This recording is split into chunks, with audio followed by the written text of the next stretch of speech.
خاتون خانہ، اے عورتوں، تمہاری سب سے پچھلی صف ثواب کے اعتبار سے سب سے افضل ہے، اور سب سے بری صف وہ ہے جو سب سے آگے ہے۔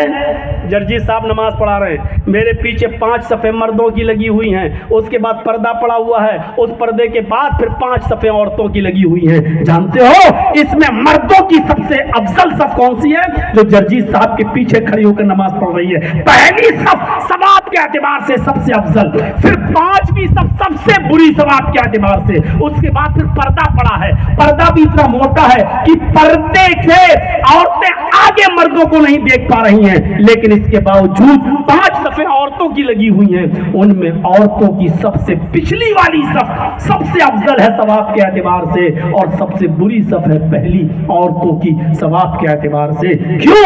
عورت کا سب سے پیچھے نماز پڑھنا اس لیے سب سے افضل ہے کیونکہ وہ مردوں سے اتنا ہی دور ہے۔ مسجد کے اندر عورتوں کو اتنا دور کہ سب سے پیچھے وہ نماز پڑھ رہی ہے، اس صف کو سب سے اول کہا جا رہا ہے، افضل کہا جا رہا ہے کیونکہ وہ مردوں سے دور ہے۔ آئے شادیوں اور نکاح کے موقع پر بفے سسٹم سے کھانا کھلانے والوں، مرد اور عورتوں کو ایک ساتھ ایک ہی میرج ہال میں ایک ساتھ کھلانے والوں اور اکٹھا کر دینے والوں، تمہیں شرم آنی چاہیے کہ مسجد میں پردے کے باوجود عورتوں کی پچھلی صف کو سب سے اول اور افضل قرار دیا جا رہا ہے کیونکہ وہ مردوں سے دور ہے۔ جب مسجد کے اندر مردوں سے جتنی دور ہے عورت وہ سب سے اچھی اور نیک مانی جا رہی ہے، وہ بھی مسجد کے اندر، تو تمہاری شادیوں کے اندر عورتیں ایک ساتھ کھائیں گی، تمہارے عقیقوں میں ایک ساتھ کھائیں گی، اور کھڑے ہو کر سسٹم چلنے لگا ہے، کھڑے ہو کر اپنے ہاتھ سے نکالو اور کھاؤ، اور اس کو بڑے تہذیب کے جملے میں کہا جانے لگا بفے سسٹم، جس کا نام ہونا چاہیے تھا کتا سسٹم، جس کا نام ہونا چاہیے تھا گدھا سسٹم، جس کا نام ہونا چاہیے تھا سور سسٹم، اس کا نام آپ نے رکھا بفے سسٹم۔ اور بتاؤ، ہمیں نہیں معلوم آپ کے علاقے میں کس طریقے سے سسٹم ہے کھانے پینے کا، ہمارے لکھنؤ میں آ کے دیکھو آپ، ہمارے اٹاوا میں آ کر دیکھو آپ، کانپور میں آ کر دیکھو آپ، مرد اور عورتیں ایک ساتھ بیٹھ کے اپنے ہاتھ سے نکال رہی ہیں اور کھا رہی ہیں، اور شادیوں کے موقع پر ہر عورت اتنا میک اپ کر کے آ رہی ہے اور ایسے کپڑے جیسے لگتا ہے کسی اور کی نہیں اسی کی شادی ہو رہی ہے۔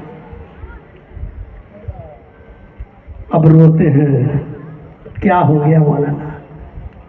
تم رو رہے ہو کیوں؟ آج پریشان کیوں ہیں؟ یہ آگ کے نہیں بجھ جائے گی ارتداد کی، مرتد ہونے کی۔ ہماری بہنیں، ہماری بیٹیاں آج کتنی ہیں آپ غور کرو جو غیر مسلموں کے ساتھ نکاح کرنے میں کوئی عیب نہیں سمجھ رہی ہیں۔ آج کہا گیا کہ مولانا صاحب ہمارے علاقے میں کچھ زیادہ ہے، مجھے تو نہیں لگتا، لیکن اگر ہے تو مت روئیے۔ تم اپنی کالج میں پڑھنے والی لڑکیوں کے بارے میں یہ سوچ رہے ہو؟ یہ آگ اب مدرسوں میں پڑھنے والی لڑکیوں تک پہنچ چکی ہے۔ کیا آپ نے ہمارے علاقے کا واقعہ نہیں سنا؟ اب اس شہر کا کھل کے نام نہیں لیں گے ہم۔ عالمہ لڑکی، فاضلہ لڑکی، بخاری اور مسلم پڑھ کر فارغ ہوئی ہے وہ لڑکی، اس کو دستار بندی کے موقع پر نقاب دیا گیا، اور فارغ ہو کر جب آئی تو اس کے باپ سے ایک غلطی ہو گئی کہ ابھی بیٹی کیا کرے گی، 2-4 سال کے بعد شادی ہوگی، تھوڑی دور 2-3 کلومیٹر کی دوری پر ایک کانوینٹ کالج ہے، وہاں سے خبر آ رہی ہے، تو بچی کو، اپنی بیٹی کو پڑھانے کے لیے وہاں بھیج دیا۔ گھر سے جا رہی ہے نقاب پہن کر، اور کانوینٹ اسکول میں نقاب اوڑھنا الاؤ ہوگا؟ وہاں کالج کے گیٹ پر جاتے ہی نقاب اتر گیا، محلے والوں کی سامنے مریم بن کے جا رہی ہے، اسکول کے گیٹ پہ پہنچی، نقاب اتر گیا۔ 2-4 مہینے تک پڑھانے کا سلسلہ ٹھیک چلا، اور اس کے بعد وہیں کے غیر مسلم لڑکے کے ساتھ آشنائی ہوئی، اور پھر یہ دونوں وہاں سے بھاگے، اور پھر ایک مندر میں جا کر مورتی کو ساکشی بنا کر